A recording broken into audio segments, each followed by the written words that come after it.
we're going to talk about Frank Lloyd Wright and Fallingwater. I was going to talk about Florida, a whole bunch of places that we saw in Florida at the Southern Florida State University.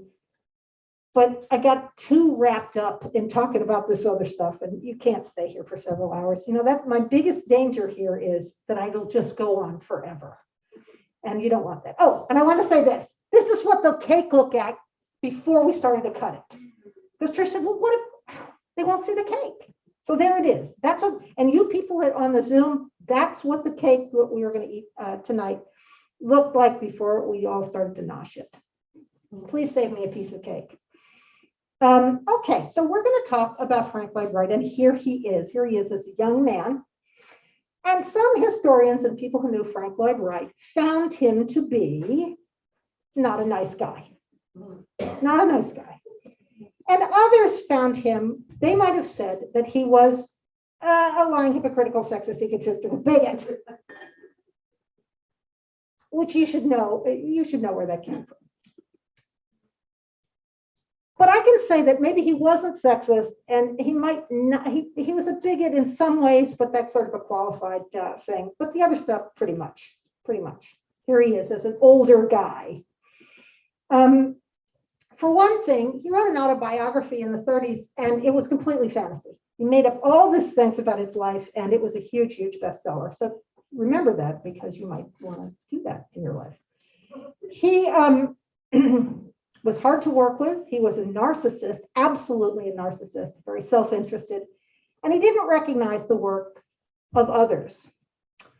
Elio Saarinen said about Frank Lloyd Wright, he said, Frank Wright was neither. Get it? Okay. Pay attention to this little hat, okay?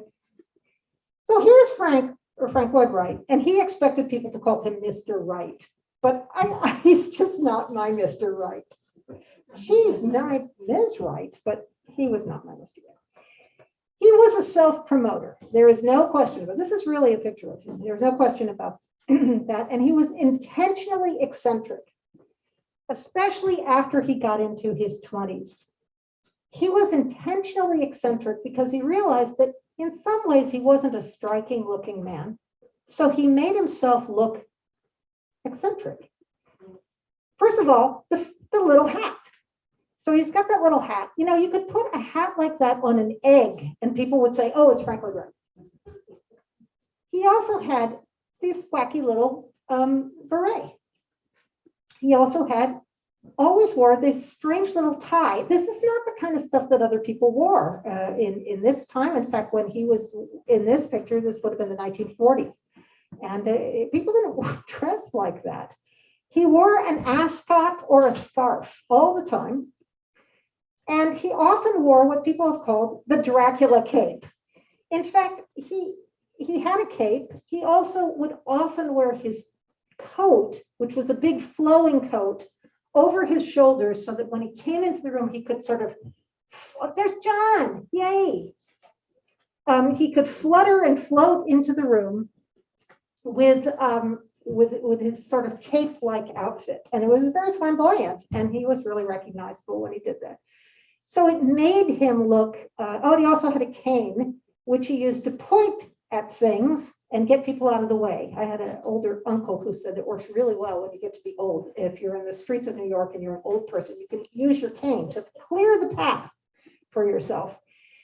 The thing about Frank Lloyd Wright, besides all of these peculiar and not so nice things about him, was that his work was perfect. His work was amazing. He designed 800 buildings, and of which almost 600 of them were actually built. It's extraordinary. He had a very long career. He started in his 20s, early 20s, and went almost until he was 90 while he was creating these amazing things. Only 79 of the buildings that he actually had built have been destroyed or torn down. and this is over a very long period of time. In fact, some of the buildings that he designed certainly are more than 100 years old. The American Institute of Architects named Fallingwater, which we'll be talking about tonight, as the best all-time work of American architecture. The best of anything, the best of any house, of any building in the United States, the most important piece of American architecture over a 120-year period. Really, really significant. And people revere him for this, and people are jealous of him for this. 8 of the buildings that he designed, including Fallingwater, the Guggenheim Museum, and the Unity Temple, are UNESCO World Heritage Sites, and they were named that in 2019, which means that they are considered some of the most, or among the most important pieces of architecture ever in the world, and 8 of them are his designs. So there he is again. And he was born in 1867. He lived to 1959. And he was born in Wisconsin, near Madison, Wisconsin. There he is as a little kid. When he was born, before he was born, his mother said, "This baby is going to be a fabulous architect." And her name was Anna Lloyd Jones, and that's where the Lloyd comes from. Now, when we talk about the Lloyd Joneses or the Joneses, there was a family in the United States that were the Joneses, that were one of the richest families in the country. And that's where keeping up with the Joneses comes from. Doesn't mean the people next door. It means these rich people. And she was part of that family. And she encouraged him to design things. She gave him a little set of blocks when he was a little kid. And there we go, my first shapes with Frank Lloyd Wright. And she gave him these blocks. They were actually a specific set of blocks that were intentionally supposed to make children have more imagination in the 1800s, with a cube, a sphere, and a triangle. In his autobiography, he talked about how important this set of blocks was to him. He would stare at them and play with them all the time when he was a tiny child. His father, William Wright, was a Baptist minister, but he changed to be a Unitarian because his wife's family were Unitarians. He was actually a published musician. He was an outspoken person. And there he is. That's the dad. But he and Frank Lloyd Wright's mother didn't get along, and the father divorced the mother.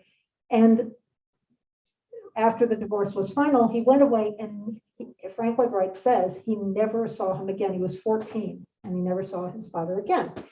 So there's Frank when he's a young man. And this is what we know about. This is when he was about 19. We know that he completed high school. We don't know whether he did or not. I don't think he really did. But then he got into a special architecture program at the University of Wisconsin at Madison, a great college. And he was there for a year.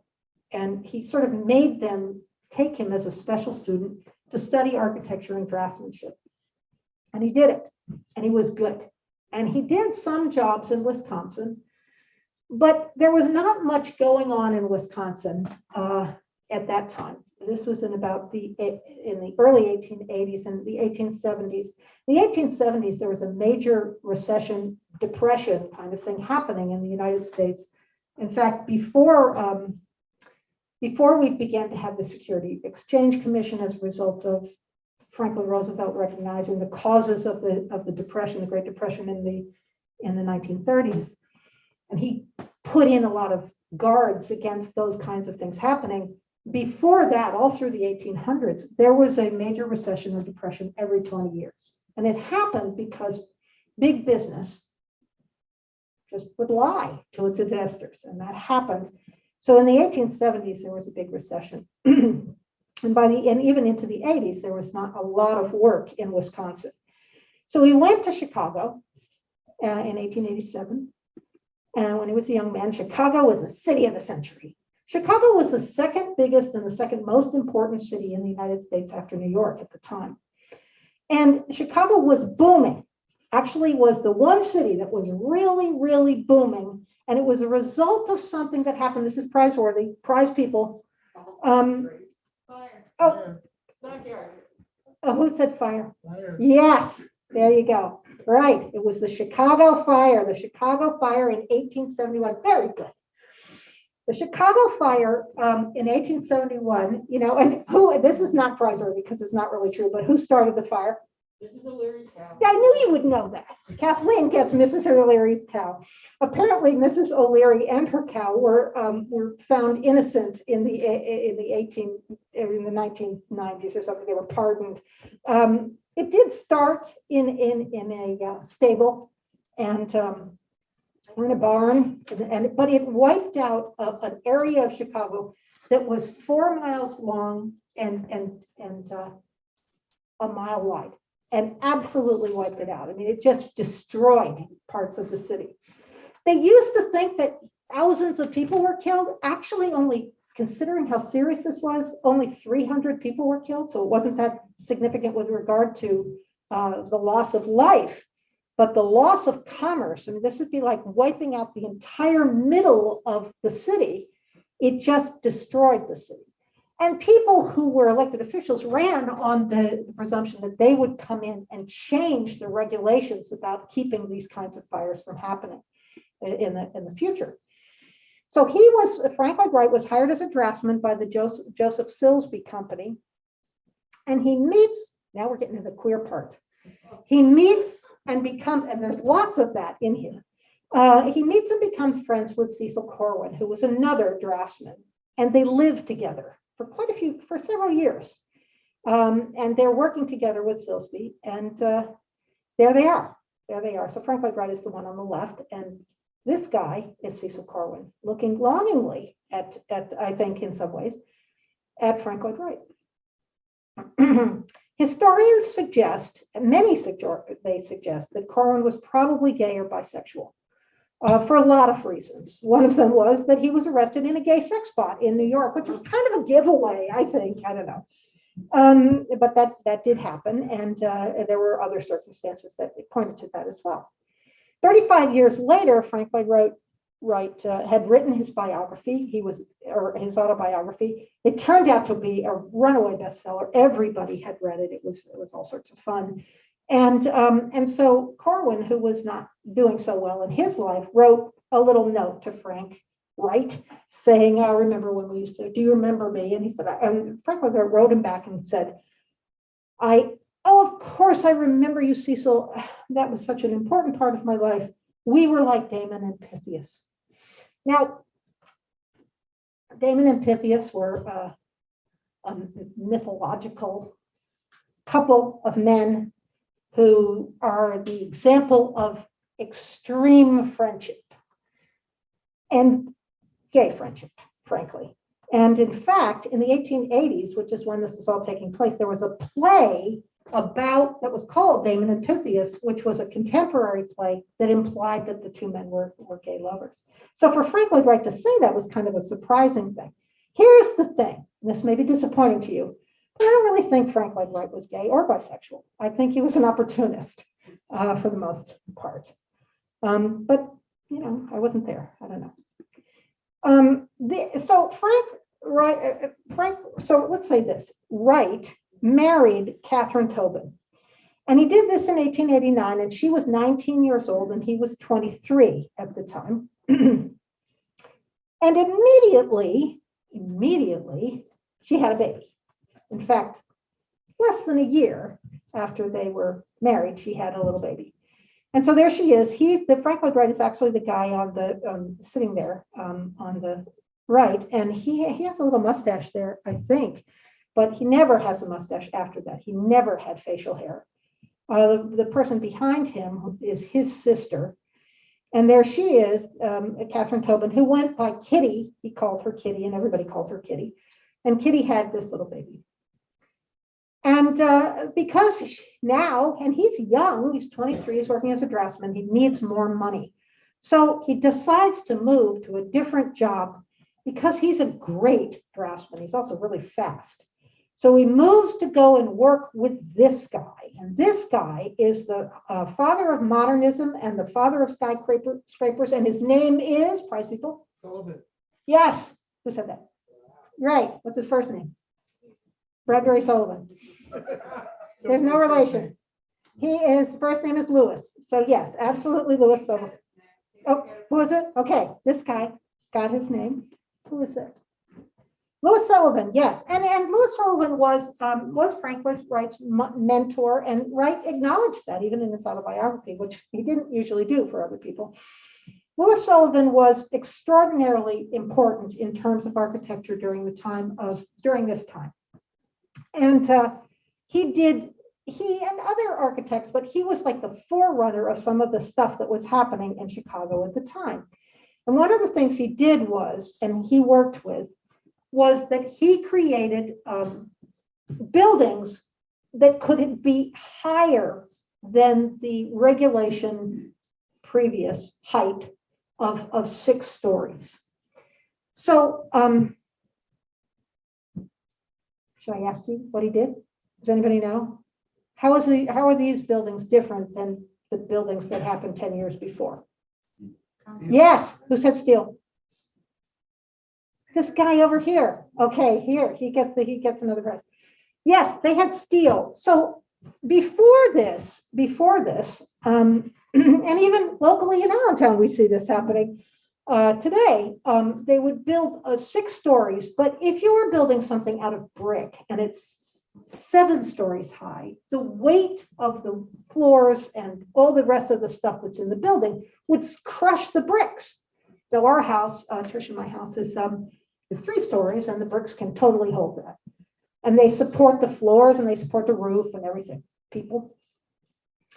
But when you get above 6 stories, the materials don't work. So those kinds of materials don't work. So Lewis Sullivan figured out that, and he was working with other people that were doing this as well, that steel beams could be a cage on the inside of, or sort of as part of this structure, and the steel would support the floors, and they could go higher and higher and higher, like the PPL building, which was built in 1909, I think.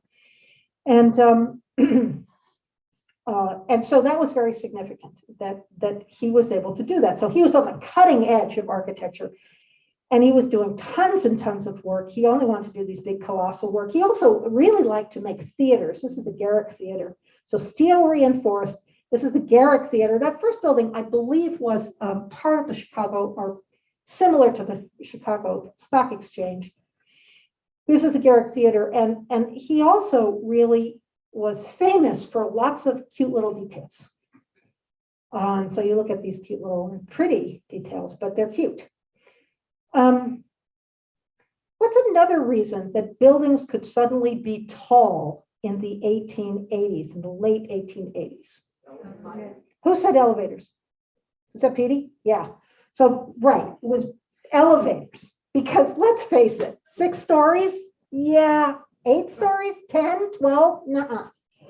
So what really happened was in the 1880s, elevators had been around for a long time. But Otis, we have an Otis elevator here. Otis developed something. What was it? Does anybody know? Yeah, very good. Safety system. He developed Otis elevators, developed not the elevator, but the brake on the elevator that keeps you from plummeting hundreds of floors if the cable breaks. Thank you, Mr. Otis, for doing that. And so, yeah, and so electric motors also happened at this time, where they could lift these elevators. They were oil and pistons, and they could lift these elevators. So now you could have a 10-story building and an elevator to take you up, and you didn't have to plummet to earth and be afraid of the elevator, because if it started to fall, it would stop. So thank you, Lewis Sullivan, for doing that, and Frank Lloyd Wright worked with him. By the way, this is the staircase from the Chicago Stock Exchange's beautiful, beautiful staircase. And this also demonstrates the incredible details that he did. And this staircase now, because they tore down that part of the Chicago Stock Exchange, they took this staircase and they put it at the Metropolitan Museum of Art in New York in the American wing. It's right near the cafe. You used to be able to walk up these stairs, and I have actually done that, but they don't let you do that anymore because, too many people, and they were just squishing it. But this is an example of a really beautiful decoration that people in some ways didn't think was very manly. That's what they said about Lewis Sullivan. Adler and Sullivan was the name of his company. And those are the stairs at the Museum of Metropolitan Museum of Art. So Frank Lloyd Wright was the head draftsman, and he also bootlegged houses. So one of the things was that he was supposed to be drawing the plans, but he was also sneaking around and designing houses or taking the old Victorian houses and making them into the more updated modernist style. And Sullivan found out, he actually told Sullivan that he was doing this, and Sullivan said, yeah, I know you're doing that. I don't want to make houses. I'm fine with you making houses. Go ahead, do the houses. I don't care. I don't care. I just want to do theaters and big, tall buildings. So go ahead. And Frank Wright says to him, I need to borrow $5,000 or I'm going to move to a new job, because he was fast and he was good. He was getting all these jobs. And Sullivan said, $5,000.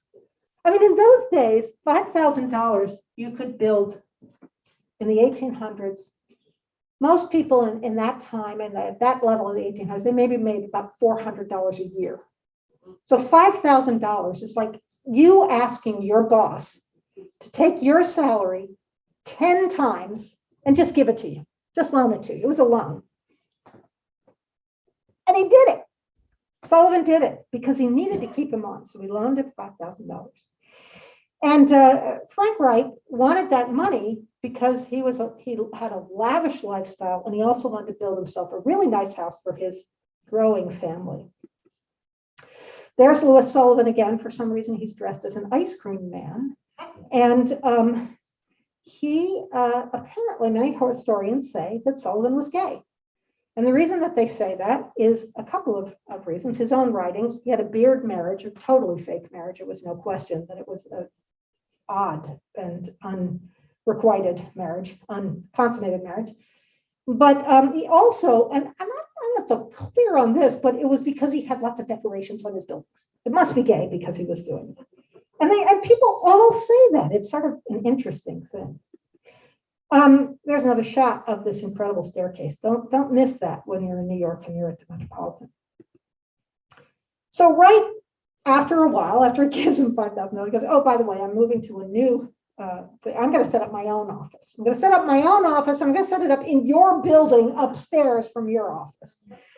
And so Wright and a bunch of other architects are going to get together, and they're going to create, or they're working on the Prairie style, the Prairie School. And by the time it's 1904, remember we were talking about the late 1800s, and now he's already designed 50 houses and buildings by 1904, and then dozens more by 1914, although something happens in 1914 that kind of gets in the way of that. So there's that Prairie style look. And let's look at a bunch of Prairie houses, and we'll talk about what Prairie style means. So this is in Oak Park, Illinois. And Oak Park, Illinois is a part of the Chicago area that's a suburban. And you can get, so these pictures of these houses are taken now. You can go on a little tour of these houses and walk around and look at them. They're quite magnificent. This is the William Frick House. And this is what constitute the features of Prairie style. So 1 or 2 stories, 1-story projections, which means that they're not just straight build up all the stories on top of each other, but sometimes the other stories have project out before they get to the next story going up.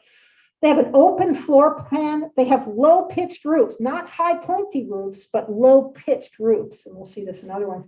Overhanging eaves, that really shows in this picture.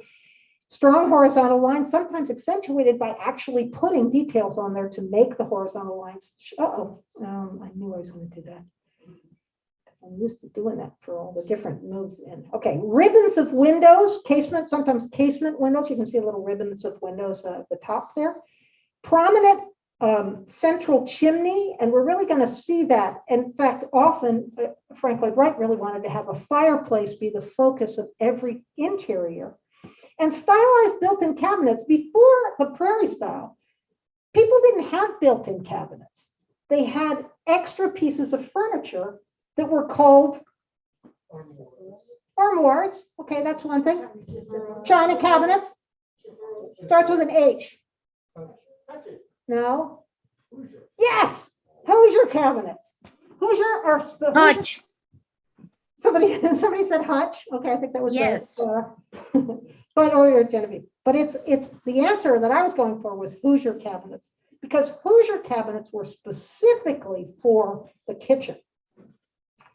But this style really encouraged. I mean, if you have cabinets in your house, it came from this style of furniture, from this style of architecture. And also wide use of natural materials, especially stone and wood. Okay, so here's a bunch of other houses. This is the Hertley house. And this is one of his greatest designs. It really shows all of those things we're talking about. That, and you can really see the low-pitched roof and the central chimney in this. Also, Frank Lloyd Wright did not like garages. That's why a lot of people don't like his houses today. He liked even when, and people did have cars in like 1911.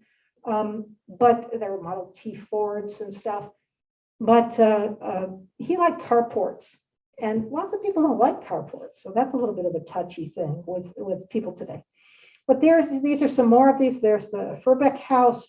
You can see the that flat linear design, those overhanging eaves, the rows, the ribbons of windows. Also, he always wanted to have the door in the back. You don't want to have to go in the front door. Not sure why that is, but he didn't want that to spoil the look. So you went around to the back of the house to go in. This is a unique one because it's tall, but it still has those eaves, overhanging eaves and ribbons of windows. This is a great example. Well, this is one of the most significant ones because this is that first projected story. And I'm going to use I was going to ask this as a quiz question later, but what do you call that projected story when it sticks out like that? Yeah, so everybody got it. Oh, for heaven's sake. Well, you can all have muffins. So yeah, this is the Lara Gale house he apparently made for the Gale family. He made many houses in Oak Park, and this is the first time in 1911 that he made that cantilevered style where the things stick out over the house that seem to be not supported by anything else, which are actually supported, through the back because of long beams and steel and stuff like that. And then some of the houses that he would take Victorian houses and then he'd refit them so that they would look more like the Prairie style. This is an example of that, the Edward Hills house. And the Harry Adams. So you really see this in this one, that long projection of the first floor. And what else do we have? Oh, yeah, the Frank Thomas house, another really obvious one. And you can sort of see that although there's kind of a door there, it looks like it goes in the basement. It's not really the front door. And this is one of the bootlegged houses. This house was, I believe, retrofitted. It's refitted design. And Sullivan, let him do this. This is 1896. So he's sneaking around doing this. And Sullivan says, go ahead, just, do it through the company. This is the Unity Temple, and that's one of those 8 UNESCO houses or buildings, extraordinary building, particularly for the inside. And so we all have to just go there and look at the inside because it's not as apparent when you look at it from the outside of this extraordinary architecture. Whose house is this? Anybody know? Smart guys. Yes, it's his house. That's right. Very good. Put this ringer in. Guy knows all the answers. I hope you do. Yes, that was Frank. That surprises. That was Frank Lloyd Wright's own house. This is the house that he built with the $5,000 that Sullivan gave him so that he could house his large family and have a nice house in Oak Park. 1891, he did this house. So it's a little bit different because it's earlier. It doesn't have those prairie style factors, but it has some of them. It certainly has the big open plan inside, and it also has that ribbon of windows in the front. How about this house? This is the Edward Chaney house. So Edward Chaney, this is 1901, and it has all of those features as well. He actually encouraged Chaney to buy a piece of property that had a house on it, tear the house down so that he could build this house. And Chaney said to him, "You're kidding. You want me to? I have this other piece of property." He said, "No, that property is no good. You should do this. You should do this." But what's the other big significance of Chaney with regard to this? There's some big significance with regard to this particular client. Does anybody know? Okay, now we get into different stuff, not just about architecture. Okay, so here's the thing. This is what's happening. Now, Frank Lloyd Wright has 6 kids. He's pumping them out pretty much. This is in a 10-year period, and they have 6 children. So his wife is over there with her hands on the shoulders of the boy in the front, and she's over there on the right. He's sitting sort of aloofly in the wacky smock on the wall, and these are all of his children. There's I guess a nanny there, and his sister also is in the picture. He's got these 6 kids, and it's 1903, and he's got all these kids now. So this is in, I guess, 9 years this has happened. And he's a middle-aged man. And remember, he's a narcissist. So when you have a wife who has 6 kids, they don't get to pay as much attention to you anymore if you're a narcissist. And apparently that bothered him for a variety of reasons. So he met this woman. And this woman is, right, Edward Chaney's wife, Mema. So remember Edward Chaney, this guy's getting this over here. Edward Chaney was married to Mema, and Frank Lloyd Wright met her, and he fell in love with her. He fell in love very quickly. And he met this woman, and remember he was married, but he met this woman, and he had this intellectual discussion with her. She was a feminist. He felt that she was his intellectual equal. She had very interesting things to talk about. They had these long conversations. And remember, she's married and he's married. And it's a scandal because they start a relationship that's pretty apparent to the entire neighborhood. They're driving around in his little Stutz Bearcatty open car. Everybody's seeing them. And it's 6 years of sort of parading their relationship, including sort of fooling around in the house that he built for them. And so by 1909, which is 6 years later, they run away together to Europe, leaving their families behind, because she had 2 children as well. And they run away from Europe for a year, and they're gone. And it's totally a scandal. I mean, he lost his customers. People thought he was horrible. They thought he was horrible anyway, but when he did this, they just totally thought this was a terrible thing. And of course, they shamed her in every possible way. And so after a year, they return to Wisconsin. So they come back to Wisconsin. They don't go back to Chicago. They go to Wisconsin, and this is Mema and Frank Lloyd Wright. He's still married. Her husband has given her a divorce, but Kitty will not give Frank Lloyd Wright a divorce. But he takes her to Wisconsin and he builds her the Taliesin house, which is a very important thing that happens in his life. He has this big piece of property in Wisconsin that a rich person in his family had given him. I think his aunt had given him this large piece of land in Wisconsin, and he built Taliesin. And Taliesin is a magnificent building. In fact, there he is in his little velvet outfit, apparently. And there's an early picture of Taliesin. It's extraordinary. And here's a contemporary picture of it. It's enormous. And it went through a variety of iterations, but it has all of the style of Prairie style for sure. And her two children are living there because the husband has said, yeah, go ahead, you can have a divorce and you can take the kids. But he's estranged from his family. And they live there together for 5 years. And he's trying to rebuild his reputation because people won't touch him. I mean, they're saying, oh, you're an adulterer, you're a terrible person. We don't want to have, we're not going to hire you to build a home. You would taint it and everything. But he's trying to build back his reputation. So he goes to Chicago and he's working on a commission. He's working on it with some of these other architects that work in his firm. And Mema is at Taliesin with her children, and something terrible happens.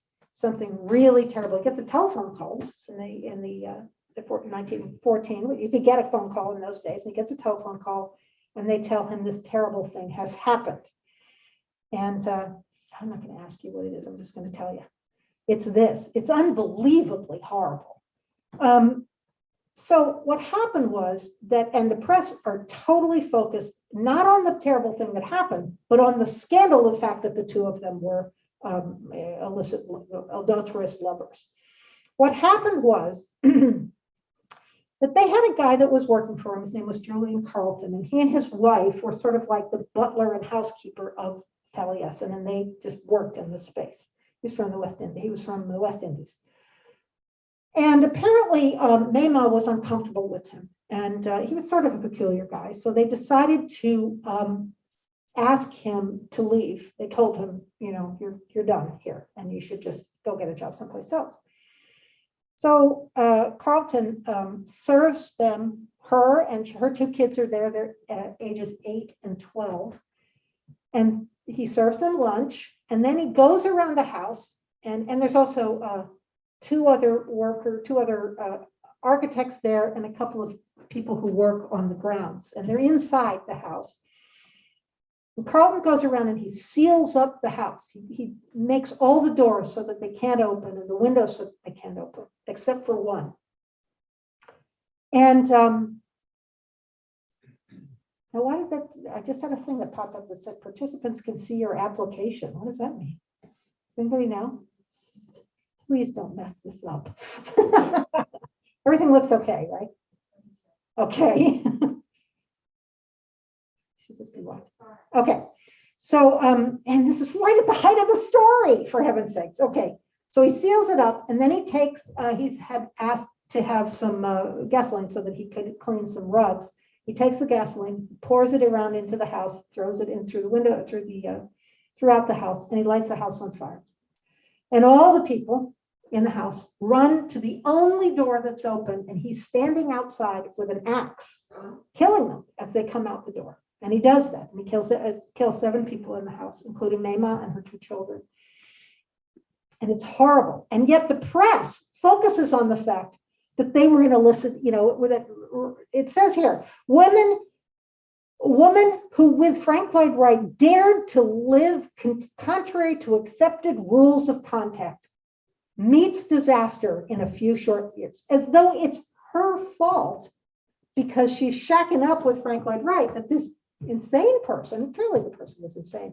What Carleton did at that point was he went down into the basement, he climbed into the boiler. It was August, so it was not on. He climbed into the big furnace and he was protected in it as the house burned down. But he knew that what he had done is wrong, so he drank sulfuric acid, this horrible stuff, and it scarred him and harmed him so much that he couldn't eat. And they did catch him, but he couldn't eat anything. So over 7 weeks, he starved to death. There's a horrible, horrible story, and this now is going to follow Frank Lloyd Wright around for the rest of his life. 7 people have been killed. And Frank Lloyd Wright, so he immediately comes from Chicago to Taliesin, and he's absolutely shocked. Chaney's there, actually, Edward Chaney is there, because his children have been killed. And he absolutely cannot speak for weeks at all. He can't speak. He's devastated. He was really in love with Mema. And after a long time, he finally vows to rebuild Taliesin as the way to seek solace in his life. And he often turned to his work to write his problems, to change his problems. Finally, after 7 years of this happening, Kitty grants him, that's his first wife, grants him a divorce. And this is in 1921. So this is 7 years later, because this other thing happened in 1914. So there he is. And part of the divorce requirements is that he has to wait a year before he can marry someone else. But before he waits that year, he moves this woman into Taliesin because he's fallen for her. And her name is Maud Noel. Miriam Noel is what she went by. But it doesn't work out. They finally do get married. And she is a morphine addict. And it totally gets in the way of their relationship. And so their marriage fails, and very quickly fails. And he throws her out, in effect. She leaves. And then soon after per se, he meets this person. While he's still married in 1924, he meets Olga, who goes by Olgavana Hinsenberg. And there she is with him. And they lived, and he moves her right into Taliesin in 1925, so within a year, and she becomes pregnant right away. She already has 2 kids. She was married actually at the time, but her husband gives her a divorce, and he finally gets a divorce from Miriam, and then they get married. He and Olga Oljavana get married in 1928, and there they are when they're older, because Oljavana stays with him for the rest of his life. So he hadn't had a commission in 10 years. In fact, he hadn't done well because of the scandal, and then because of the tragedy, he couldn't work, he couldn't get it together, and he didn't do anything. And people said, like, how did he live? Well, he borrowed money from people, pretty much, but he also wrote this autobiography that was very, very popular, so he did get money from that. But he didn't have a lot of money, that's definitely true. But now he's with Oljavana, and she stays with him forever, and for the rest of his life until 1959 when he dies. And she actually stays in Taliesin for several years, or several decades beyond that. So here's the thing that happens next, and this is pretty important. Frank Lloyd Wright and Oljavana create the Taliesin Fellowship Apprenticeship Program in 1932.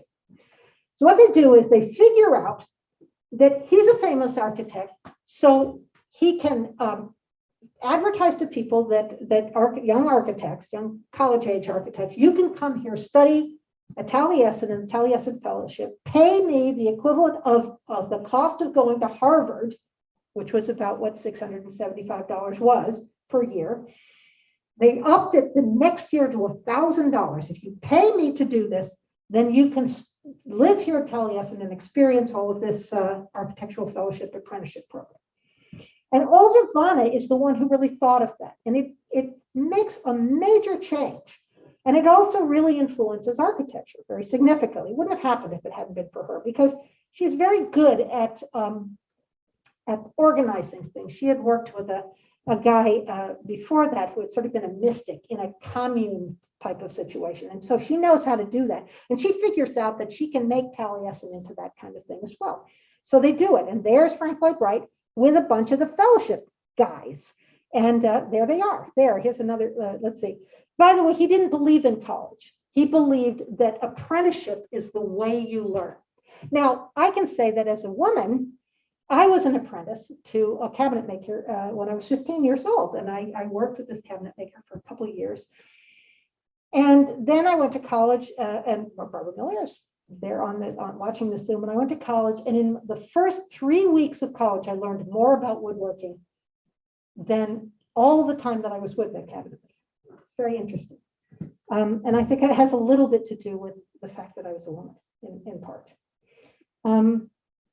Here he is again with a bunch of these fellows, all of the fellowship apprentices. There he is again. These are the advertising pictures for this apprenticeship to get people to pony up this large amount of money that's really keeping him in the style to which he is accustomed and doing that. These are publicity photos. What do you notice about these publicity photos? Yes? No women.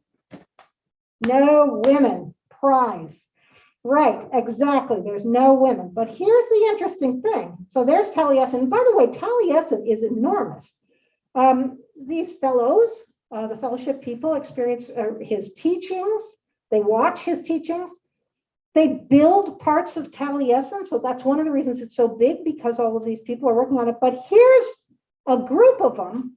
These are the real people that are there. And what do you notice about there? There's bunches of women in there. There are a lot of women in that picture. Absolutely. They did. So all the people there did the chores, they cooked, they planted, they did his laundry, and they entertained his guests by performing amateur theater. And they did actually work on projects and sometimes plans, especially later in the 30s. This building was 37,000 square feet. This building that we're in is 14,000 square feet. We have 3 stories here. Each one is about 4,000, about 13,000 square feet. So that's really big. It's a really big space. But here's the interesting thing. A lot of the people that were the fellows lived in tents. When he got there, Oljavana would give you a tent, say, there, you pitch the tent out there. That's where you're going to stay. And they intentionally isolated these folks. In fact, Oljavana figured out that she wanted this to be a commune. She wanted the people to be have a relationship with each other, and not people that were outside of the group. Some of the people who were the fellowship people stayed for 1 or 2 years, and some of them stayed for the rest of their lives. They were very committed. Some of them were very committed to this. And so I said, we already know there's women in the picture. There are really women working there. This is a real picture of those folks. And there's a woman who's working on plans in the background.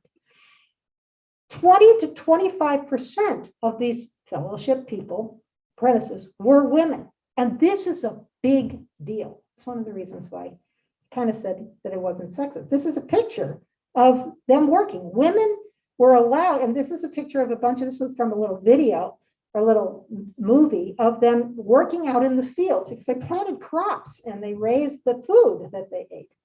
And they worked on Taliesin. Why didn't these women just go to other college programs that were cheaper, that were in architecture? Why didn't they do that? They weren't allowed. They weren't allowed to. There weren't any architecture programs and in fact, you know, because they could have gone to Lehigh. Lehigh wasn't even a co-ed school in the 70s. So, that's not available to them. So this was a big deal. This was a big deal that women were able to go to Taliesin and do architectural studies with these other guys. And they were absolutely treated, the women were treated the same, except for that they called them girls. They were treated exactly the same as the men who worked there. Critics today suggest that these fellows were exploited. All of these people were exploited, and you can see why people would say that. But interestingly enough, the actual people who worked there strongly praised the experience. They really, it was very, very significant for them. Many of the fellows of all genders have attained high-level influential jobs in architecture, and it's not just the men.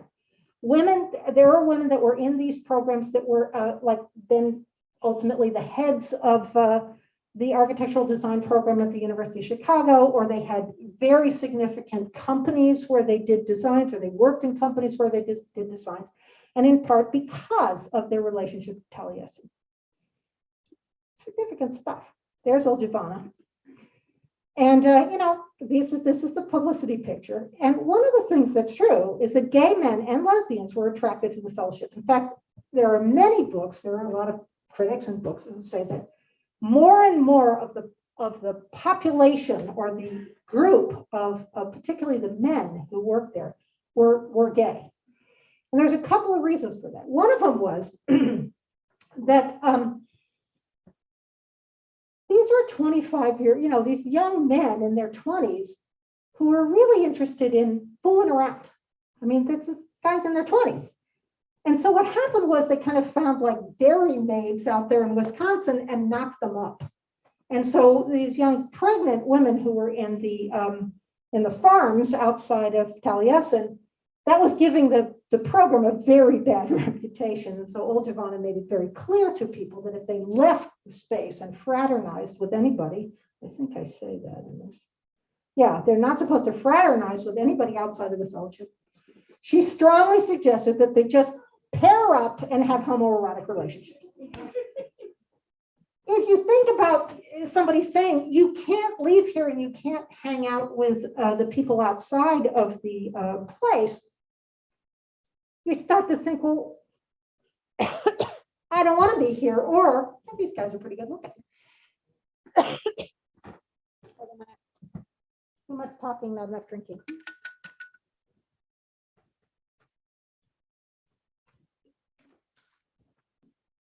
So, and here's the other thing. What kind of young women, what kind of families of young women would let them go to a college or apprenticeship situation where they'd live in tents with a bunch of men? Because in the 1930s, for you young folks, if you were even in a non-chaperone situation, you could maybe never marry into a good family, especially if you got pregnant, or if you were in a relationship with somebody before you were married. So there were two kinds of, or maybe three kinds of women that went into this program. Women who really, really, really wanted to be architects, and there was no other opportunity for them to become architects. in college programs. Women who were absolutely unconcerned about the convention. Maybe they didn't have parents that were going to tell them that they couldn't do this, or maybe they didn't have family members, or they had family members that would support them to do this. And women who were lesbians. And so there were significant numbers of lesbians that were there. So now we've got this situation where you've got 75% male, people identify as male, 25%, but some of those 25% really aren't interested in these guys. Others of them married the guys. I mean, they were guys, men and women who hooked up there and started architectural firms. So anyway, there was a significant number of gay men who were part of this group. And one of them was this guy. Does anybody know who this is? This guy is Edgar Kaufman Jr. Edgar Kaufman Jr. was one of the fellowship guys. And he was a gay man. But he's a significant factor in this next part of this presentation because his father is Edgar Kaufman Sr. Not a very flattering photograph, but this is his dad. And Edgar Kaufman Sr. is a very rich man. So Edgar Kaufman Jr. says to his dad, Mr. Wright could build us a summer house at the camp. And the father says, okay. And Edgar Kaufman said, please. And so Edgar Kaufman, here he is, as I said, a very rich man, Edgar Kaufman Sr. He owned Kaufman's department store in Pittsburgh.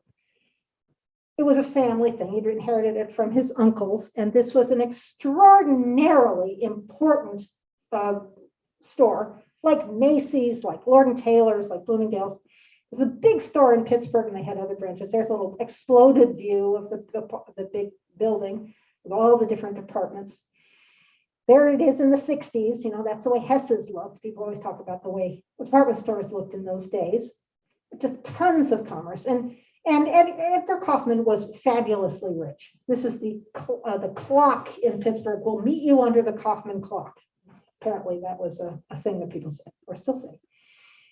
So Kaufman he's okay with this. He says okay to his son, and he wants a summer house at the Bear Run camp in the woods at Mill Run Creek. And so they had a little house. Their family had a little crummy little broken down house there in the woods. And it was a beautiful piece of land with a creek going through and a waterfall. And so people who worked at Kaufman's, he was very good to his employees. So people who worked at Kaufman's were allowed to go there in the summer when it was really hot, and they could play in the waterfall and stuff. And they had opportunities to do that. But now he wants a really nice house there. And so the first thing Edgar Kaufman does is have Frank Lloyd Wright redesign his offices in the Kaufman building. And Wright does that, and he likes it. So he thinks this is okay. This is a little picture of people playing in the waterfall there. So Wright agrees to make this house, and he goes there. And you know that Bear Run Creek is about 60 miles east of Pittsburgh, in the woods. It's absolutely in the woods. Old growth hardwood forests. It's absolutely, we're completely in the forest there.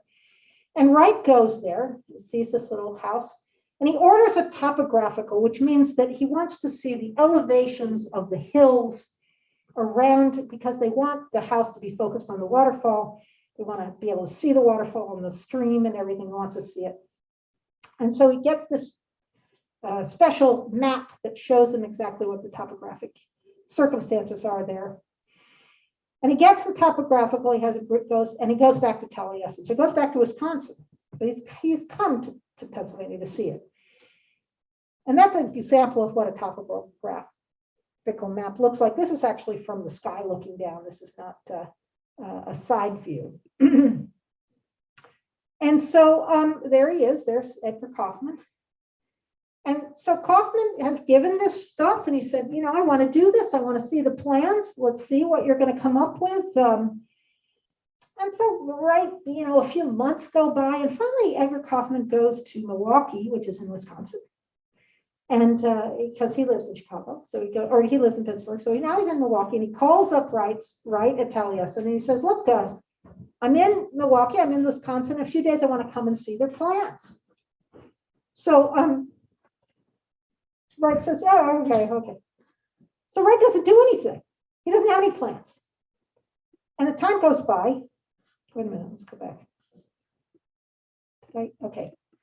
So the time goes by, and all of a sudden, Edgar Kaufman calls up and he says, it was 8 o'clock in the morning, and he talks to one of the fellows, and he's one of the fellowship guys, and he says, I'll be there at noon. 3 hours. I'm on my way. And they have no plan. So Wright has 3 hours to draw the plan for Fallingwater. And there he goes. So he takes the topographical and he puts a big piece of tracing paper on the top of it. And he says to his apprentices, get me a bunch of sharpened pencils. Hand me these pencils as we go along. And he draws Fallingwater in 3 hours. And the fellowship, I mean, this is why these architectural fellows are so amazed, because nobody can do that. To just be able to whip off this incredible plan for this house in this amount of time. These are big, big plans. And he just could do it so fast. And when he got done, 3 hours, he's like, they're seeing Edgar Kaufman driving up the driveway. And he's like, okay, just do the rest of the elevation. I'm done. I'm going to go talk to him. And he's done. He's done with the plan. Nobody else can draw that way. And the other guys are trying to fill the last parts in and stuff because they can't do it as fast as he can. There's an example of the front of the house. And so Kaufman looks at the plans and he sees that Frank Lloyd Wright has put the house on top of the waterfall. Not to look at the waterfall, but on top of the waterfall. And he says, I love it. I love this plan. I love it. Do it. I want you to do it. So here's an example of how this happened. If you look at this picture, this is from now, somebody did this to explain how they built Fallingwater. So this is a rock. That all the brown part is a rock. And what they did was they made these big steel reinforced concrete beams. And that's what those 3 pieces are. And they're attached to the rock. And that's what's going to hold up the cantilever.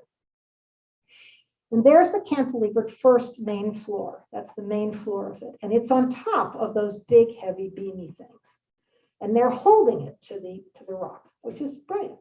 And now it starts to build up. They actually have sort of an egg crate thing underneath. They put these stone pieces on the main floor. And now this is the second floor. And then you can see the third floor over there to the left. And that's a little extra section as well. And remember that that's a typical thing for Wright architecture, that there's projections. The floors are not always the same size. And often there's one little section that might be the highest section that's separate by itself. And that's exactly what we see there. And there it is. And that's what it looks like. Now we're going to see lots of pictures of Fallingwater because we went there in 2019. And so I got a lot of pictures of it.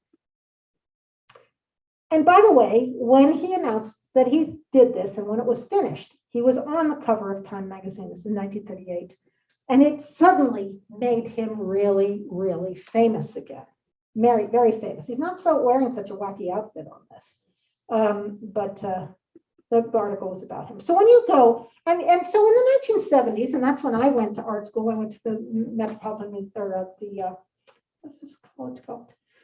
Maryland Institute of Art, which they call MICA now. They didn't call it then when we were there, but MICA is a really great art school. And I had a lot of teachers at that time, a lot of professors at that time who had worked with very, very significant artists and designers of the day. And they were pretty significant, but the guys so I had a guy named Bill Epton, who was the 3D design teacher, and I knew him very well. I worked as his teaching assistant, and he used to talk about Buckminster Fuller. He had worked very closely with Buckminster Fuller, and Buckminster Fuller was a designer and very significant in the 60s and 70s. And Fuller hated Frank Lloyd Wright. He just really didn't like Frank Lloyd Wright. One of the reasons, I think, was because Frank Lloyd Wright was considered the most famous architect in the country ever. And I think that Buckminster Fuller just didn't like. He didn't like the way, the kind of work he did. So in that time, it was very fashionable to talk about how there was all sorts of problems with Fallingwater. It was really damp inside, and there were cracks in it, and there was all this kind of problems, and it wasn't functional, and et cetera, et cetera. By the way, Louis Sullivan coined the term form follows function. And I think Wright took that to heart in his own way. But people were very negative about Fallingwater. And I taught art history for a long time at the State University of New York and stuff. And I used to talk about the problems that it had, but I've never been there. And so this is us there. This is some of our friends here. You'll see some pictures of me and Trish, or at least Trish, when we were there. And when I saw this house and I toured through this house, I was absolutely speechless. It was amazing. It was so fabulous to me that first of all, I wanted to live there. And second of all, I couldn't even really gather. I want to go back. We were just saying that we better go back again because I sort of lost track of what was happening in the house. And I thought it was magnificent. And I think that people were incorrect in saying negative things about that place. So when you go in, you go around to the back to go in because the door's not in the front. And there are these beautiful supports. And you can sort of see that there's no front door. You have to go around to the back there. This is the actual picture that I took. This is the way the house looks when you're walking up to it. So that picture that shows the incredible waterfall was actually a place when you walk out on this trail and you turn around and you look and you always see the waterfall coming out. Frank Lloyd Wright specifically set up the trail and the space and the way the house looked so that you could walk by it and see that magnificent look. But quite frankly, it's magnificent in every way. This house was built in 1938. That was a long time ago. It was more than 80 years ago. And yet it's so contemporary looking that everybody would say this house is modern looking. We got to go and have the tour by this guy, whose name I can't remember. If Lara Gutierrez was here, she would remember his name, because we went with Lara Gutierrez and Ann Huey. But this guy is the main docent. He only gives the tour in the first tour of the day, and he knows everything. You can ask him any question, and if anybody knew the answer to it, he would have the answer. So we chose him instead of the people who were later in the day who had just read the pamphlet and then they were going to take you around. This guy really knew everything. And so he was fascinating, actually. And we walked around and looked at the place. So there we're going to go into it now. So this is the living room. And some of these pictures were taken with wide angle lenses. This is with a wide angle lens. This is not exactly how it looks. This is not my camera, my phone. This is wide angle lens. But this is the main part of the biggest floor of the main floor. And that's the living room. It's a big open space. And then there's and it have these big ribbons of windows, exactly what we expect in a prairie style house. And little areas where you can walk out onto the balconies as well. They're just incredible. This is a little eating area, but it's one big open space. And there it is again. And also the giant fireplace. That's a big focus of the room. And that's that fireplace, that dark place over there is the fireplace. And here is the little area that when you're on that floor, you can walk out and look over the falls. So that's right from that level. There's another view of that.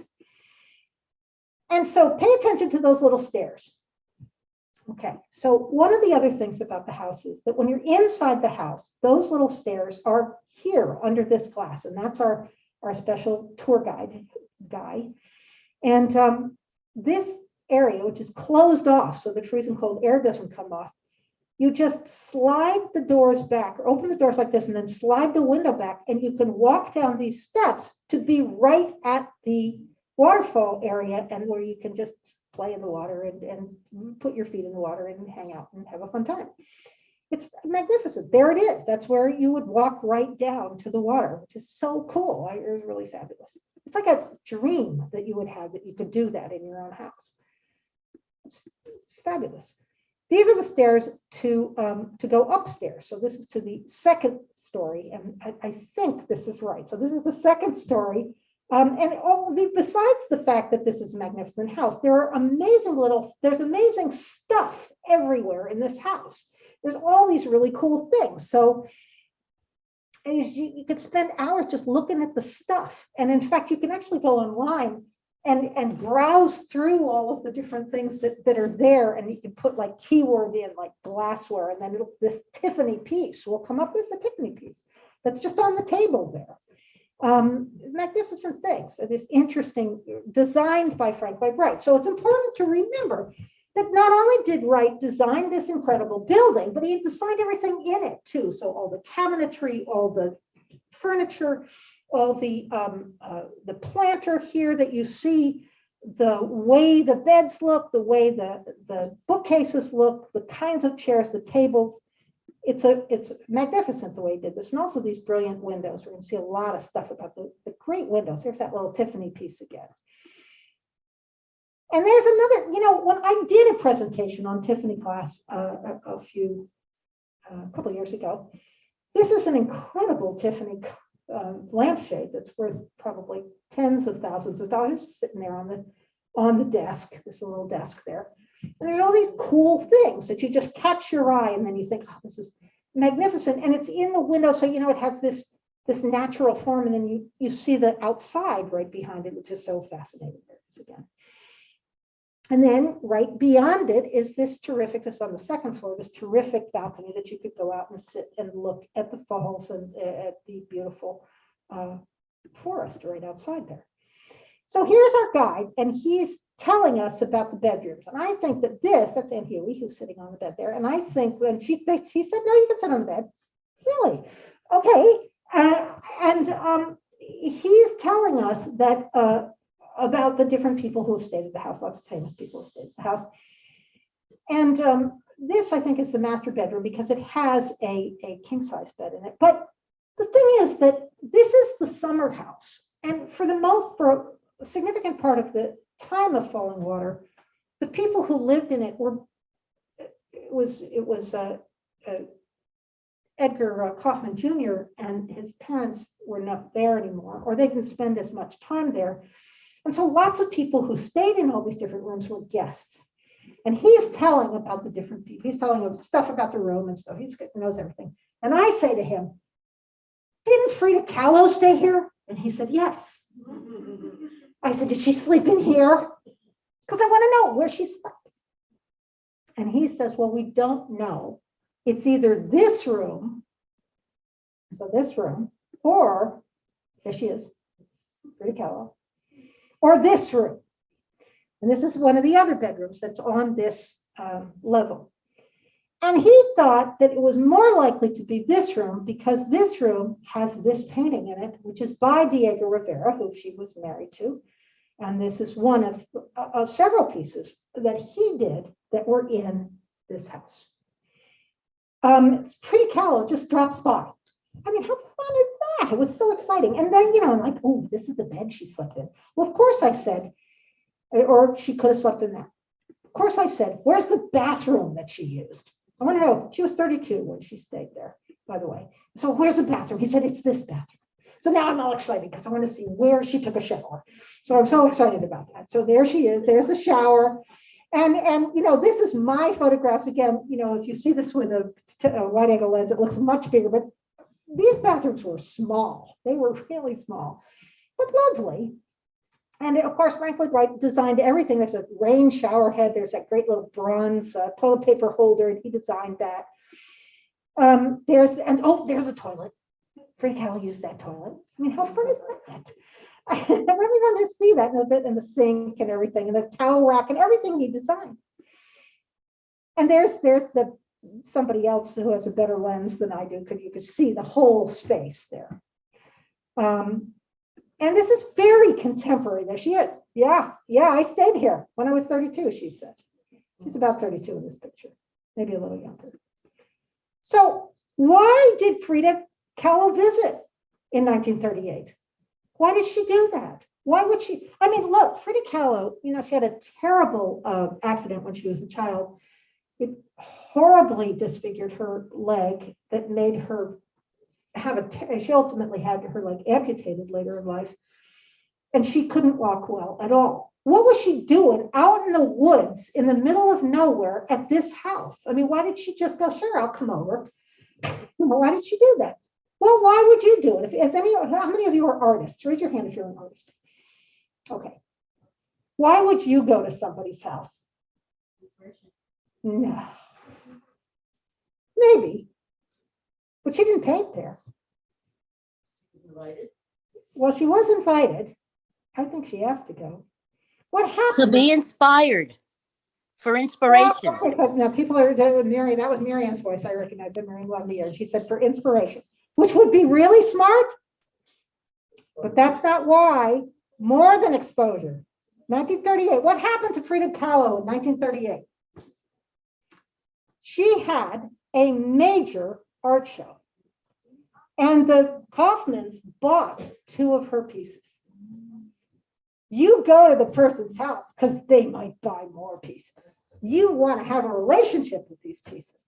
So these are the pieces that they bought of hers. There's this one. And these are tough stuff too. These are very significant Frida Kahlo's. This is called Remembrance of Open Wound. And I think that, Frida Kahlo did these kinds of paintings. And here's the other one that she did. This is the other one. This is called the Remembrance of, that's wrong. This is called My Birth. This is supposed to be My Birth. They were both done in 1932. And they were in an exhibition at the Julian Levy Gallery in New York. And the Kaufmans bought these 2 pieces. And they're grim. And yet they bought them. So now she's thinking, they'll buy these things of me. I got to go hang out with these people. For heaven's sakes, maybe I could, and I don't mean that she is being, only concerned about the money. I think she's concerned about the fact, and somebody said that in terms of patronage and exposure. But I think that really this is about her saying, these people get me, and they could buy other pieces of mine. It's a big deal. I just figured this out today. I just added this in today. Then I could just Google what pieces of Frida Kahlo. You can do this on Google. What paintings did the Kaufmans buy of Frida Kahlo? And these came up. It was so great. All right, this is the kitchen. Now, to get into the kitchen of Fallingwater, you have to go in the kitchen's in the basement. And you go by it when you first come in. Because when you first come in, you come in the back door and then you go up some steps and then it's in that big living room. So this is the kitchen. Now, again, this is a wide angle lens because this is not really the way it looks. The kitchen's downstairs and it's small. It's small. And the appliances in the kitchen really remind you of the year because so much of this looks so contemporary, but this is the stove. Here's a quiz question for you. What kind of stove is this? No? Yes, it's an Aga stove, but she gets a prize for that. Yes. An Aga stove is on, it's a very European thing. It's on all the time. It's always heated up. So you want to use it, you just flip it up and it's already hot. And it can be a wood stove. I think this was gas, actually. I think it was canisters of gas that heated this stove. And you can see that it's an old-fashioned. And then the little cooking areas, the little oven parts are those tiny little areas. And as Trish said when she looked at this, Trish, who's a wonderful chef, you could never cook for the number of chairs at that dining room table in this place, even though there's pretty good cabinet space. But look at how much counter space. There's like one little area. That's the style of stove. And the refrigerator wasn't even in the room. It was in another room near the boiler. And it was like this old-fashioned refrigerator. And I thought, like, yeah, this is a flaw. These are very rich people. So they don't, and Frank Lloyd Wright didn't care about the kitchens. And you can see that in everything he did, because he just didn't think that should be such a big deal. And part of it was, he didn't like really fancy food. He just had very simple food all the time. But he just didn't really think like that should be something that people should worry about. Well, that's not true today, I think, in many ways. So here's the kitchen. There's an example of some of the windows that are in the kitchen. And this is actually, what you can see when you look out. It's a nice space. And it's nice that you could sort of work at that countertop and look right outside while you were doing it. I like that aspect of the kitchen. So here's the outdoor view again. You can see those steps again. So, well, remember that behind it is the guest house. So there's a guest house there too. And you can see it in this picture. It's the upper building behind it. And when you want to get to the guest house, there's Ann Huey, Lara Terrace, and our guide with the walking stick. That's the entrance to the guest house. And the guest house is pretty cool. That's what it looks like from the third floor. And the guest house has this lovely living room in it with the same prairie style stuff. The main focus of the fireplace, there's that fireplace again. I mean, that's really cool stuff. There's some other stuff in the guest house. Always have to have the picture of the bathroom. So there's the little tiny bathroom with the Audubon print, real Audubon print on the wall. And in the other room, there's another Tiffany glass thing on the shelf. And then they have this pool. Okay, yes, it's green, but it's a pool. It's a pool. I don't mind it that it's green. I guess that some people might not like that, but this is a little pool up near the guest house. And everywhere you look around this place, there's all sorts of cool stuff. There's this Picasso, which is the thing that's over here on the right on the top. There's these paintings. There's an oil painting by Charles Thwaites. There's Hiroshige prints. Both of those prints are after Hiroshige, some incredible ceramics. That painting on the bottom, which looks like a Cubist work, and I would guess like Joan Krieg or Joan one of those guys, one of those Picasso guys. And ancient sculpture. There's another Picasso. Great furniture. There's another Diego Rivera up there. There's an ancient Mexican sculpture there. There's one of and the chairs, both of those chairs over there on the sides are really beautiful chairs that he designed. And that picture that is by Diego Rivera is on, I noticed, was up and down. So it's really supposed to be this way. And it's an extraordinary painting by Rivera as well. So the Frida Kahlo pieces were in New York. They were probably too sophisticated for the woods. So everywhere you look, there's these incredible, really interesting things, and they're fabulous. And then there's this big, giant painting of Edgar Kaufman Sr., who, by the way, doesn't look like that. But when you hire somebody to paint you, you can make them make you look any way you want. It's just really buff in this particular thing. It's only 11 years, or not 9 years from the other picture, so he looks pretty hunky in that. It's a big painting in the room. Here's some things about the casement windows. So Frank Lloyd Wright developed the concept of casement windows. Casement windows have a hinge on the side. And if you think about double hung windows, when you push up the window, you always have half the window covered up. It's not open all the way. So these casement windows have these little hinges on the side. There's a pros and cons to that, but they're all really cool looking. Here's an example that you can actually have a corner of glass. And there's them from the outside, so you can see the hinges on them. And in this, that's what that window looks like when it's open. And then there's hinged screens on the inside. Pretty interesting. Because this is a new thing. This is another view of it.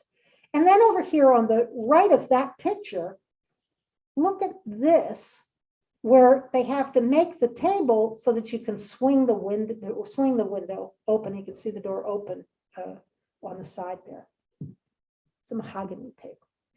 This is the upstairs. So now we're going to talk about the third floor. The third floor is pretty fascinating. It's actually my shadow taking that picture.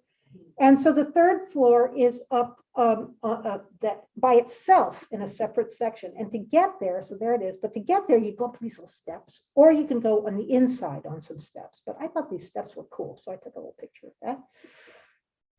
And this is where Edgar Kaufman Jr.'s room was. This is his little living room. And if you look at this, you can see it has a lot more sense of his personal space. And it has beautiful furniture in it and beautiful books. And it was so cool that some of the books that he had, I had those books. So I thought that was neat. There's another shot of his books. And his bathroom, always have to have his bathroom. Really tiny little bathroom with just a shower.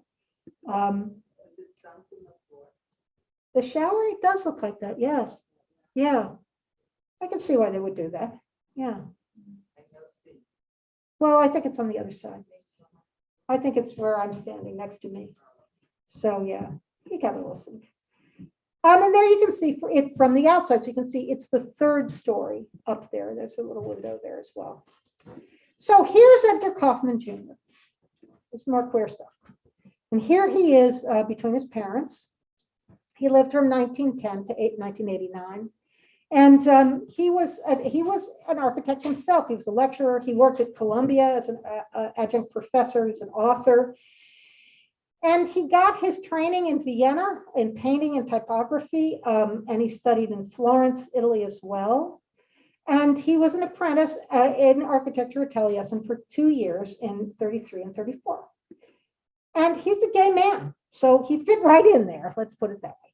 In 1940, after he had left Taliesin, and the next thing he did was his father to set him up in the merchandising company and part of their company, and wanted him to work as part of the Kaufman's department store staff. And he did it for several years, but he was bored with it. And after about 6 years, he wrote to the Museum of Modern Art, and he proposed to them, that's in New York, proposed to them a special competition that was going to be about organic design in home furnishings in the 1940s. And it ultimately was won by Charles and Ray Eames and Eros Saarinen. And so here he is setting up this good design competition and exhibition at the Museum of Modern Art.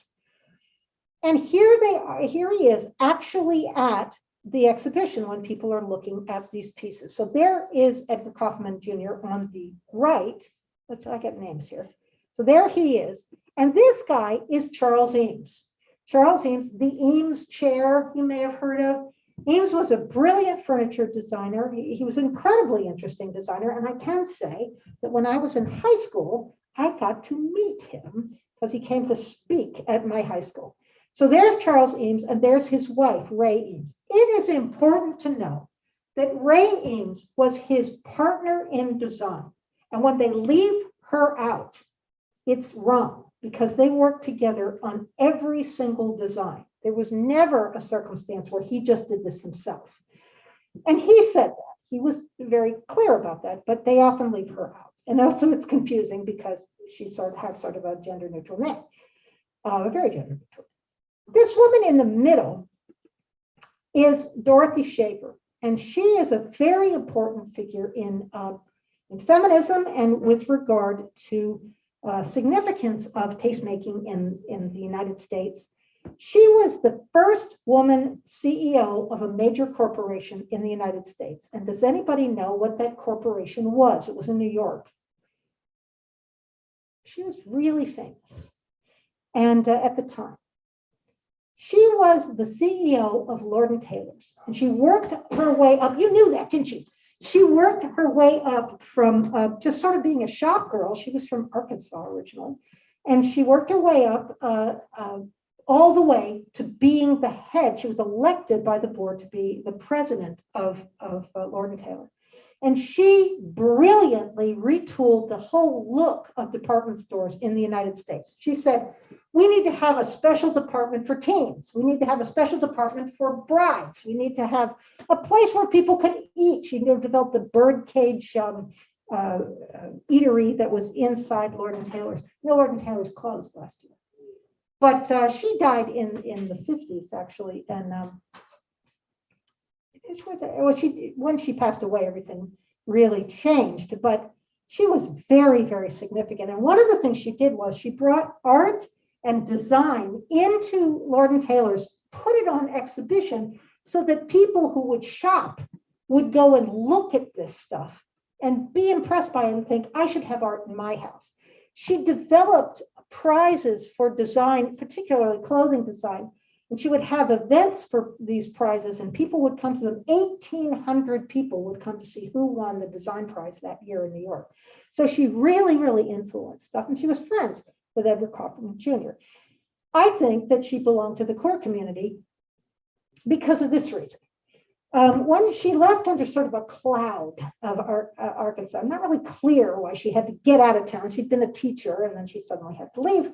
She came with her sister to New York, and she was very, very successful very quickly.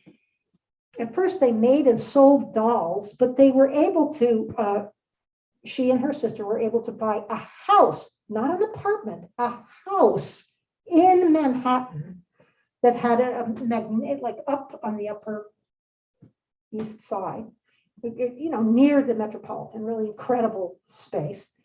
And she and her sister lived together, and she lived without getting married. And her sister was her kept house for her for 63 years. And I thought that was an interesting thing. So if you want to say that's asexual, or you want to say whatever you want to say, I think it's queer. But she was cool, and she did amazing, amazing things. And everybody recognizes the significant input she had to all sorts of aspects of art and design, and everything from clothing to paintings. There she is again. And she's with Edgar Kaufman, who's Edgar Kaufman Jr. in the middle, and they're looking at this exhibition. And here are some examples of this. Now, you may look at this stuff and think, this is the dullest looking furniture I've ever seen. But this was the height of fashion in the 40s, in the 1940s, and the early 50s. This is really cool stuff. It was not that big, clunky brown furniture that you used to see in earlier times. Really exceptionally interesting stuff. So Edgar Kaufman, he served in the Air Force during World War II, and then he became the director of the Industrial Design Department at the Museum of Modern Art in New York. And he inherited Fallingwater in 1955 because his father died. His mother had already passed away, and so he inherited it. And he had guests that came to it. He stayed in it. He also had he had another house, and then he also had a big fancy apartment in New York as well. But he stayed and he kept it until 1963. And there he is working in the Industrial Design Department. And then in 1963, he gave Fallingwater to the Western Pennsylvania Conservancy in memory of his parents. So that's who owns Fallingwater now, and they're the ones that run. It's actually that conservancy. That conservancy is the biggest state conservancy in the United States, and they own large sections of land where they encourage tourists to come to them and where they maintain them. And he did this in the memory of his parents. Here he is again in that show of furniture and design. And here he is as an older man. He lived for a long time. He actually was an adjunct professor in architecture at Columbia in art history until 1986, which he died in 1989. And he wrote books on Frank Lloyd Wright. He wrote articles.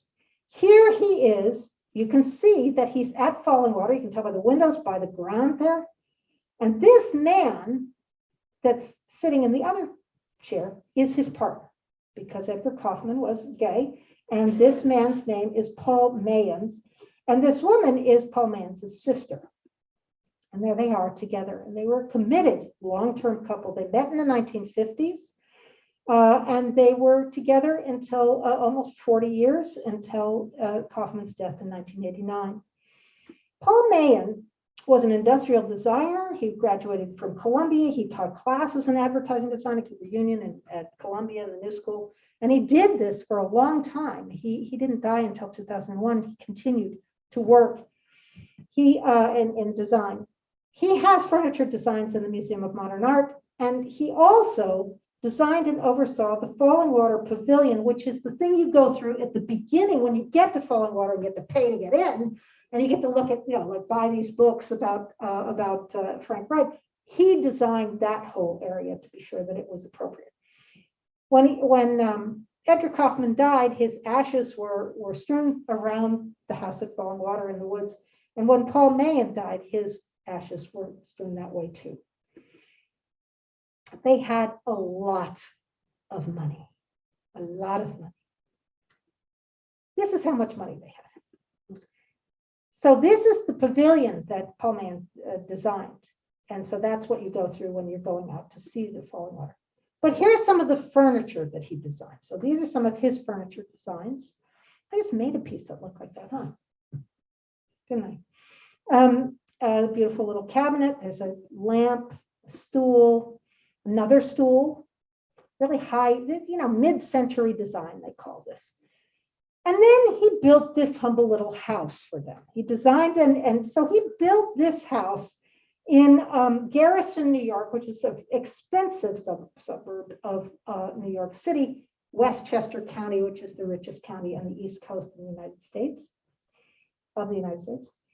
And he built this house, and it's called Water Run. Here's the inside. This was for sale, by the way. It just sold a little while ago.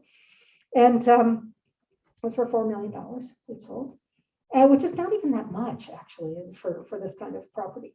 But here's a lovely dining area, and here's the, those ribbons of windows, but a little bit more functional than some of Frank Lloyd Wright's houses. Always have to have the bathroom. Yeah. Now it has a shower and a bathtub, and the indoor pool, which I really like. I love to have the idea with the little thing that you can walk over the pool. How cool is that? So that was their house, and that was great. I just want to show you one more thing, and this is Frank Lloyd Wright's second Usonian house. So he developed these little houses that were supposed to be for affordable, livable houses, and they were relatively affordable. They cost about the cost of a median price of a house at the time that he was doing this. This particular house is known as the Gauche Winkler house, and it was designed for Alma Gauche and Katherine Winkler. So guess what I'm going to say about them? So Alma and Katherine met in college. They met when they started teaching right out of college at Michigan State University, and they lived together for the rest of their lives. And they wanted Frank Lloyd Wright to design a Usonian house for them. And so what Wright would do is he would ask you to send a letter telling them everything about what they wanted in the house, and they did that. And then, among other things, they wanted 2 bathrooms, but he didn't give that to them. And then he sent them this beautiful design of this little house, and they said, "Okay, we'll take it." They were both artists, both painters. One of them also did ceramic work, and so they each wanted to have studio space. They wanted to have big open space. They wanted a fireplace. They wanted each separate bedrooms. They do have a carport. And this was designed in the late 30s for Alma and Katherine, and they were art professors, as I said. There it is. There it is. And they made this interesting space. Here's some interior shots of it, and it has some of Wright's furniture in it, some of their paintings. That ribbon of windows up at the top and even along the walls. There's another example of that. Beautiful views of the woods, because they lived in the Michigan woods. And that's another shot of the interior with some more Wright style, Frank Lloyd Wright style furniture. It's probably he did those. Why wouldn't you want to live here? Okay, really, why wouldn't you want to live here? I'm not kidding. All the furniture is stuck to the floor. Well, not all of it is, but yeah, I mean, that table probably is. But yes, I think that's a really good reason why you might not want that. That would drive me nuts. So yeah, I think that's a good one. What is another reason? Yes. Yes, and this is Michigan, for heaven's sakes. As a matter of fact, when they retired, when Katherine and Alma retired, they moved to Arkansas. And they had one of Frank Lloyd Wright's students build them a house there with 2 bathrooms. And this house was, well, that's a good question. I think it's about 1,000. It's not big. It's about 1,000 square feet, maybe a little bit bigger than that. That's another reason. Another thing about these houses is, if you have a lot of stuff, there's not a lot of closets. And, there's no basement, there's no attic, there's no garage. So you have to be neat all the time, unless you want people to think you're a hoarder. And I think that shows. Also, in general, the kitchens were pretty small, pretty inadequate. They didn't care that much about that. They didn't really cook. Frank Lloyd Wright was known to go back to the homes and remove things. Yes. I hate this chair. Get rid of this chair. Or he would take things and put them in drawers. This looks ugly. What are these tchotchkes doing here? Put them in there. Personal pictures, you weren't allowed to. Yeah, no pictures. That's definitely right. Put them into. Raid your house and rip your stuff. Right, he would do that. Yeah, you wouldn't want him to come back. I think that would be definite. But I do want to say about Alma and Catherine, I just wanted to show two of their paintings because Alma died young. She was younger than 50. She died of breast cancer. And it was devastating to Catherine. And she never did another art piece and spent the rest of her time just staring out the window until she died in 1976. Alma died in 1968, I think. This is a painting by Katherine Winkler. I love this painting, and I really love this painting. This is by Alma Gauche. If you're looking for a Christmas present for me, a holiday gift, some of those things are available. So, okay, this is the last prize question. How close is the nearest example of Frank Lloyd architecture to here? Well, how close is it? In Allentown. It's in Allentown. 2 blocks. It's 2 blocks. How many of you have seen it? How many of you seen I it? have. I was there. I love it. Really, I'm saying I've seen it too. Well, good. If you haven't seen it, you know, the art museum is free on Sundays. That's a day after Christmas. It'll be Boxing Day, so you can take your family if you're tired of them and you know, say, let's go look at Frank Lloyd Wright. And here it is. It's the library of the Francis Little House. It's a beautiful piece in the Prairie style, and don't miss it. Text to give. Here's your opportunity. If you need that information, it's over here. I'm going to go on to the next slide and say that art history from a queer perspective about Oz will be next week. Please don't miss it. It's going to be great. There's another text to give thing. I'm going to leave that up. Thank you, everybody. Thank you so much, Liz. I want to ask people, I'm going to stop sharing the screen so I can see the gang. And I want to, let's see. I want to know if anybody has any questions or comments. I know people, there are too many people here who know too much about Frank Lloyd Wright, but they don't want to make a comment. So let's start with, yeah. How much did some of those prairie houses cost? Which The the Prairie Houses cost. Okay, so Fallingwater at the time cost $155,000, which would be equivalent to about $2.7 million today. To fix the problem with Fallingwater, which they did in 2012, cost $16 million. So there you go. In terms of the Prairie Houses, I think that for the Usonian houses, they cost about $5,000, which is a median price, $5,000 to $6,000 was a median price in the late 30s. The Prairie Houses, I think that they were between 5,000 and 6,000 at the time, and they would have been higher as the time went on. So I think that that's a lot of money in those days, because our house, we actually have a little document that says what the house's values were in Allentown in 1915. Our house was built in 1910, and our house was worth about $2,000, and the median house price in the United States at that time was about $2,000. Our house was a little less expensive. There were the houses on 7th Street were about $3,000, and the ones that were smaller in the city, like the alley houses, were about $1,000. Who else has a question or a comment? Yes, Karen. Oh, Alan. Kitchen is Fallingwater, so were the cabinets metal with an enamel countertop? So Karen is asking, were the cabinets metal? They were wood, and they were plywood. And in fact, the barrel chairs that you see at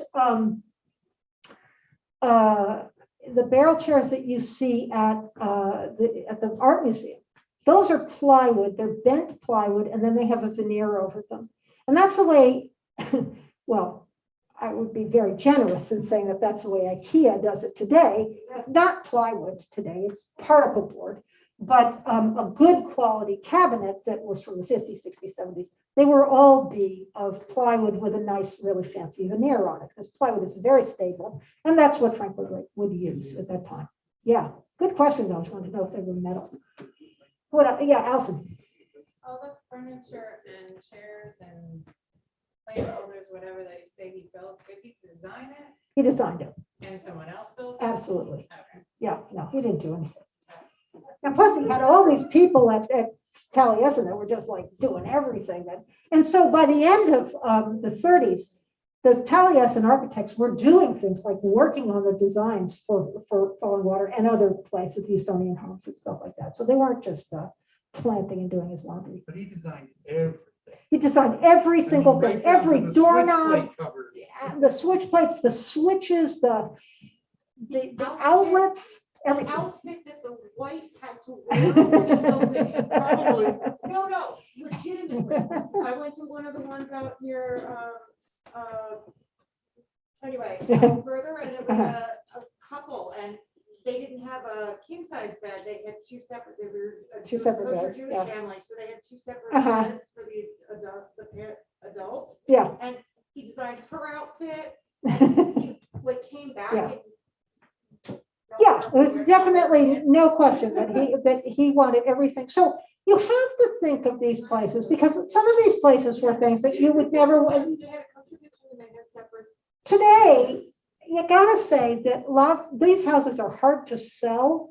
Lots of people don't want them. If you think of the McMansions that we have popping up in the outskirts of downtown, that are just ridiculously huge, and they have dozens of rooms, and they have an enormous kitchen, and there's carpeting everywhere, and it's a 3-car garage, and that's not what Frank Lloyd Wright was doing.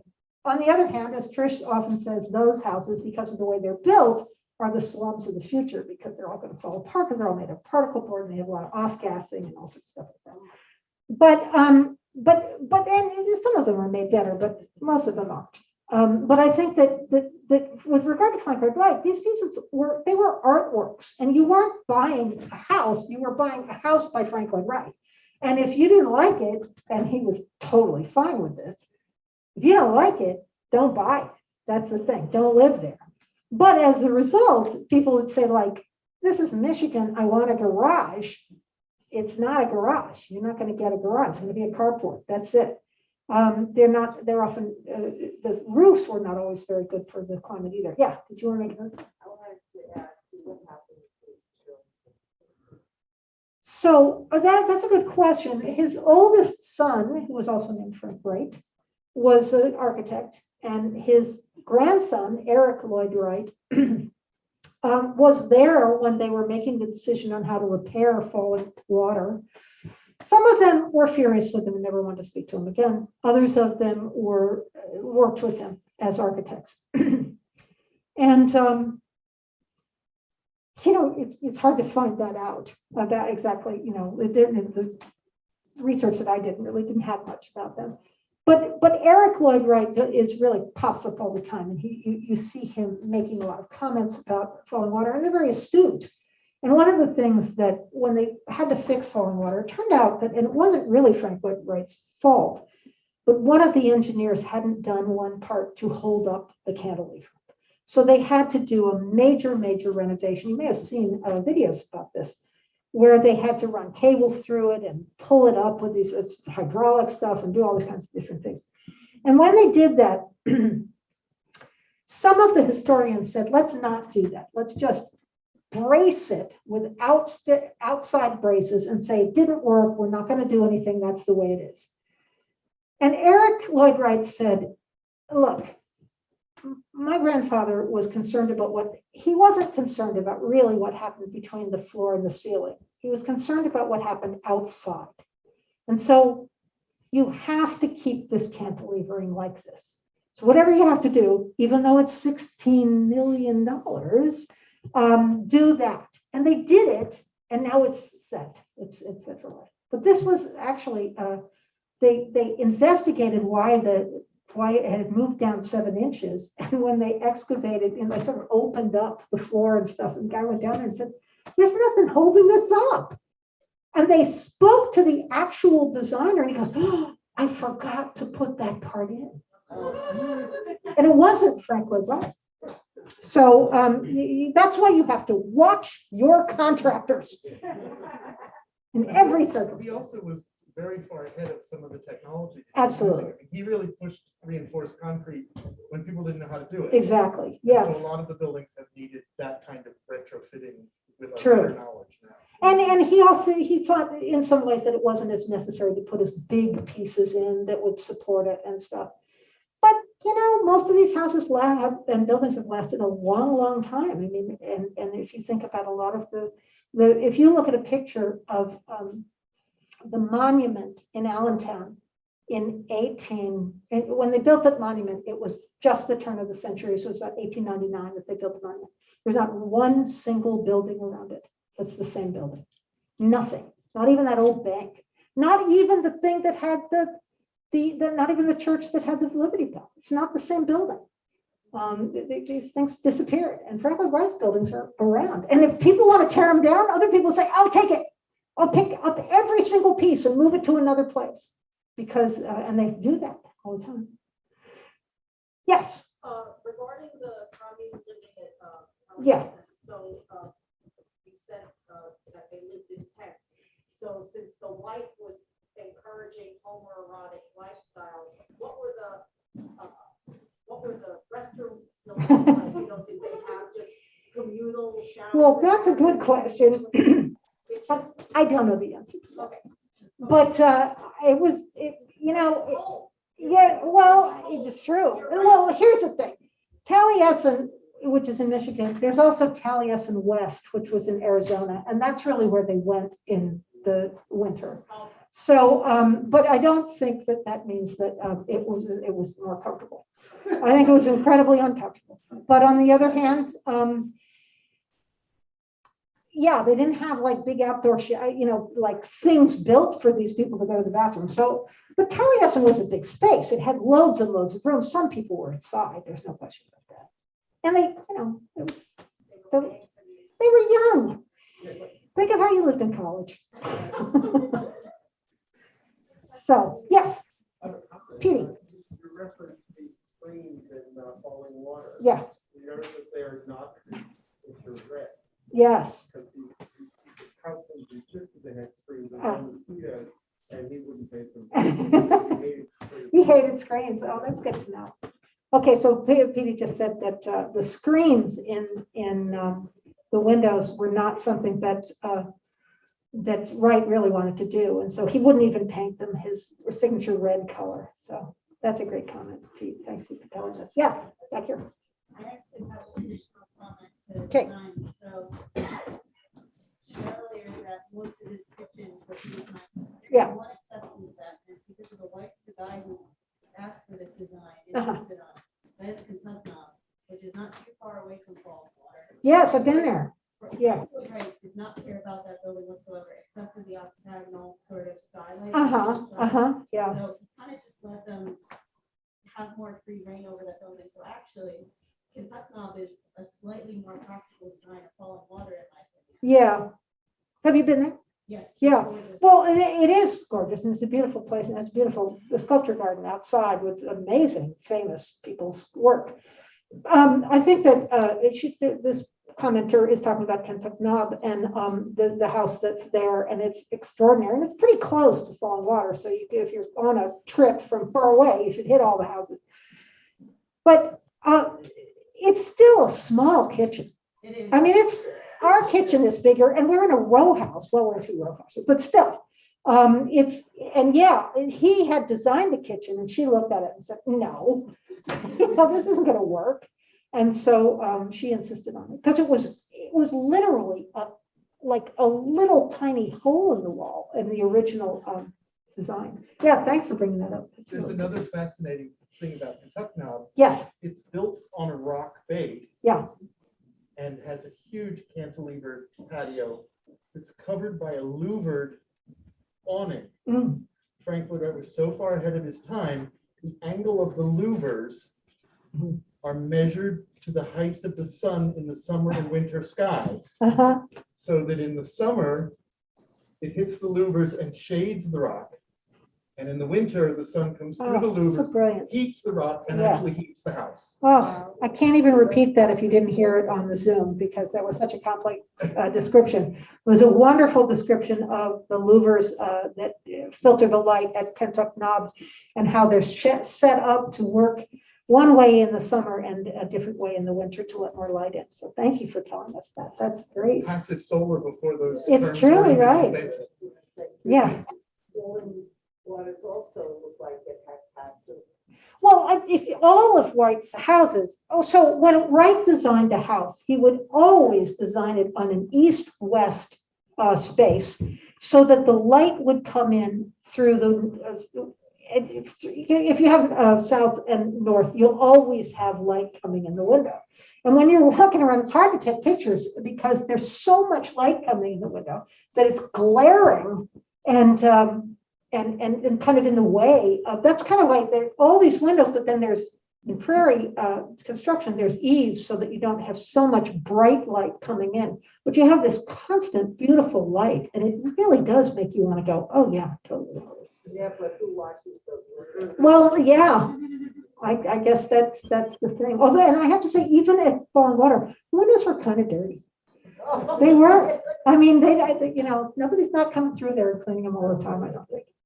You can see it in the picture, in my pictures, not the fancy pictures, but in my pictures.